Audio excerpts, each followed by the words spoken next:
Cuk, gua pernah denger istilah agama samawi. Itu maksudnya apa ya? Agama samawi atau disebut juga agama langit adalah agama yang dipercaya oleh para pengikutnya dibangun berdasarkan wahyu Allah.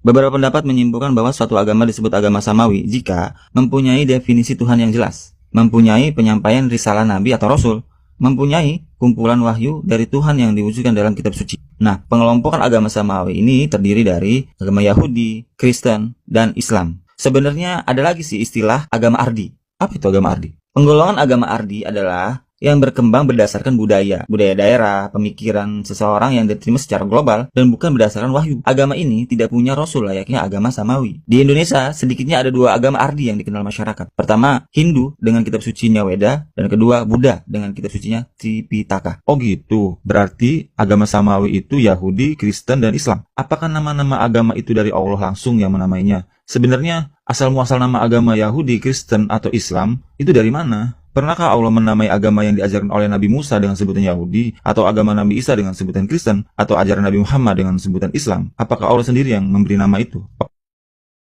Oke, kita bahas satu-satu ya. Faktanya, jika merujuk pada Taurat, Allah tidak pernah menamai agama yang diajarkan oleh Nabi Musa dengan nama agama Yahudi. Yahudi sendiri berasal dari nama anaknya Yakub yang bernama Yehuda bin Yakub. Yakub sendiri memiliki 12 anak, namun hanya keturunan Yehuda dan Benyamin yang bertahan. Selebihnya disebut dengan 10 suku Yahudi yang hilang dan masih menjadi misteri hingga sekarang. Keturunan-keturunan Yehuda ini kemudian mengikuti keyakinan dan hukum agama yang dibawakan oleh Musa dan Tauratnya, sehingga mereka memiliki aturan agamanya tersendiri. Sehingga yang dimaksud dengan agama Yahudi atau yang disebut Judaism adalah keyakinan dan hukum agama yang dianut oleh orang keturunan Yahudi. Dan seseorang yang disebut Yahudi harus memiliki silsilah keturunan hingga Yehuda ben Israel. Itu juga berarti kita tidak bisa memeluk agama Yahudi karena agama Yahudi adalah keyakinan bersifat kesukuan atau kebangsaan. Itu sebab pula populasi Yahudi di dunia tidak meningkat secara signifikan. Dengan begitu, dapat disimpulkan bahwa agama Yahudi bukanlah nama yang diberikan Tuhan, melainkan nama sebuah bangsa, dan Yahudi sendiri merujuk kepada keyakinan yang dianut oleh orang-orang keturunan Yehuda bin Israel.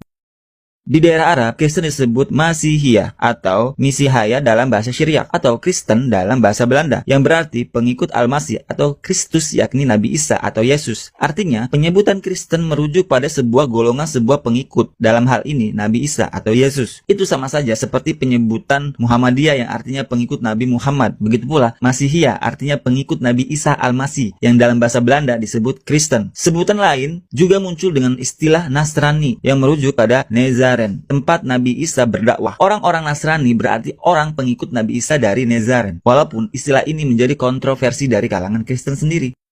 Itu, bagaimana dengan agama Islam? Berbeda dengan Islam. Asal muasal